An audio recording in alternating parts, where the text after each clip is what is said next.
आज आपण पाहणार आहोत पौष्टिक पौष्टिक मोड आलेले मूग.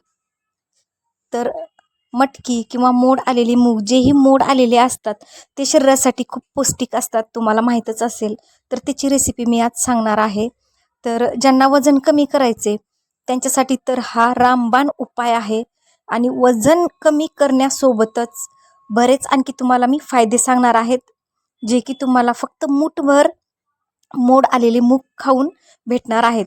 तर यामध्ये मी मूग टाकलेले आहेत, हरभरा टाकलेला आहे आणि वाटाणे पण टाकलेले आहेत. सगळे भिजवून ठेवले होते रात्रभर आणि त्यानंतर मोड आल्याच्या नंतर आपल्याला दुसऱ्या दिवशी करायचे आहेत. तर सर्वप्रथम कढईमध्ये तेल घेतलेलं आहे. तेल तुमच्या आवडीनुसार टाका. तुम्हाला जर वेट लॉस करायचा असेल तर किंचित तेल तुम्ही 1 टेबलस्पून टाकलात तेल तरीही चालेल.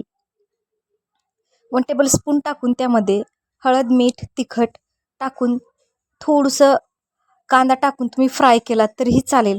तर सुरुवातीला आपण ऑइल टाकून घेतलेलं आहे. 4 ते 5 टेबलस्पून ऑइल टाकले. त्यानंतर जिरे मोहरी टाकून कडकडू दिलेत. त्यानंतर मी जाडसर खलबत्त्यामध्ये कुटलेला लसण टाकलेला आहे.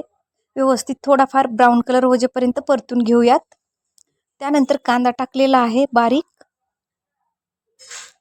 एक छोटा कांदा बारीक कट करून टाकलेला आहे.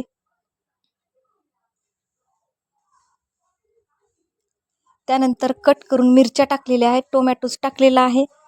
आता हे सगळं आपल्याला व्यवस्थित परतून घ्यायचं आहे थोडंफार ब्राऊन कलर होजेपर्यंत. हे ब्राऊन कलर होजेपर्यंत तुम्हाला फायदे सांगते. पचनशक्ती सुधारते, गॅस आणि अपचनापासून सुटका होते, वजन नियंत्रणात राहते, रोगप्रतिकारक शक्ती वाढते. त्यानंतर बघा यामध्ये मी हळद टाकून थोडीशी टाकलेली आहे, अर्धा टेबलस्पून, आणि मीठ टाकलेलं आहे अर्धा टेबलस्पून. तुम्हाला चवीनुसार तुम्ही मीठ टाकून घ्या. बस झालं, एवढंच टाकायचं आहे आपल्याला, फक्त आणि फक्त एवढंच टाकायचं आहे. वेट लॉस करायचं असेल तर हे सगळं टाका. फक्त आणि फक्त ऑइल तुम्ही 1 टेबलस्पून किंवा 2 टेबलस्पून टाकलात तरी चालेल.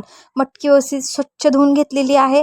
मोड आलेले जे काही यूज केले मोड आलेलं स्वच्छ धुवून घ्या 2-3 पाण्याने आणि यामध्ये व्यवस्थित टाकून द्यायचं आहे.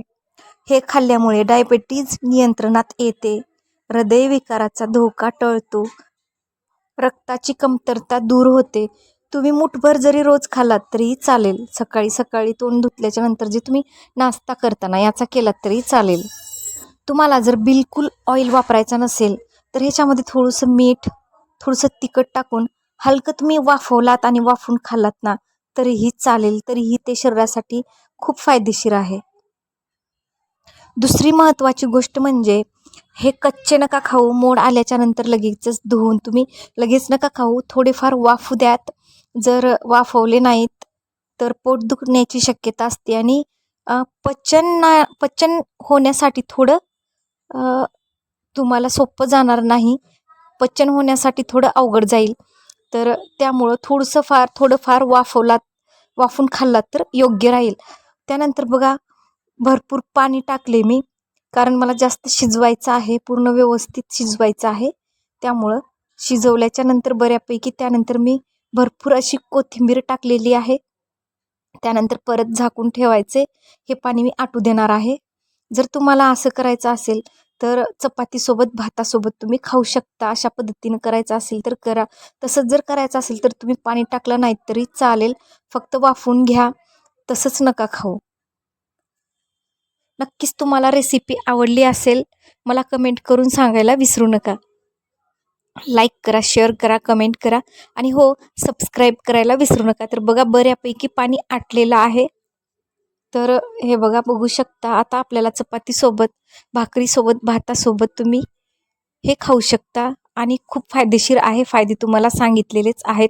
आणखी कशावर मी व्हिडिओ बनवू असे तुम्हाला वाटत असेल तर तीही कमेंट करून मला सांगा नक्कीच. आणि हो, बेल आयकॉन प्रेस करायला विसरू नका, ज्यामुळे माझे नवीन नवीन रेसिपीज तुमच्यापर्यंत पोहोचतील. बघू शकता पूर्ण शिजून झालेलं आहे, तरी थोडं आपल्याला पाणी आटवून घ्यायचे. तर नक्कीच तुम्हाला रेसिपी आवडली असेल. याचे फायदे तर भरपूर आहेत आणि जर नुकसान म्हणलात तर तुम्ही कच्चं जर खाल्लात ना तर पोट दुखण्याची शक्यता असते आणि अपचन होतं. आणि ॲसिडिटी होण्याची शक्यता असते. त्यामुळं नक्कीच वाफवून खा किंवा अशा पद्धतीनं शिजवून खा. तर मस्त खा, मस्त राहा, एन्जॉय करा, आनंदी राहा आणि माझे नवीन नवीन रेसिपीज पाहत राहा. आणि माझे असेच नवीन नवीन रेसिपीज पाहण्यासाठी बेल आयकॉन तर प्रेस कराच आणि माझ्या यूट्यूबवर जाऊन वेगवेगळे नवीन नवीन रेसिपीचे व्हिडिओ आहेत, तिथं पण व्हिजिट द्या. कमेंट करायला विसरू नका. तर भेटूयात अशाच एका नवीन युनिक रेसिपीसोबत.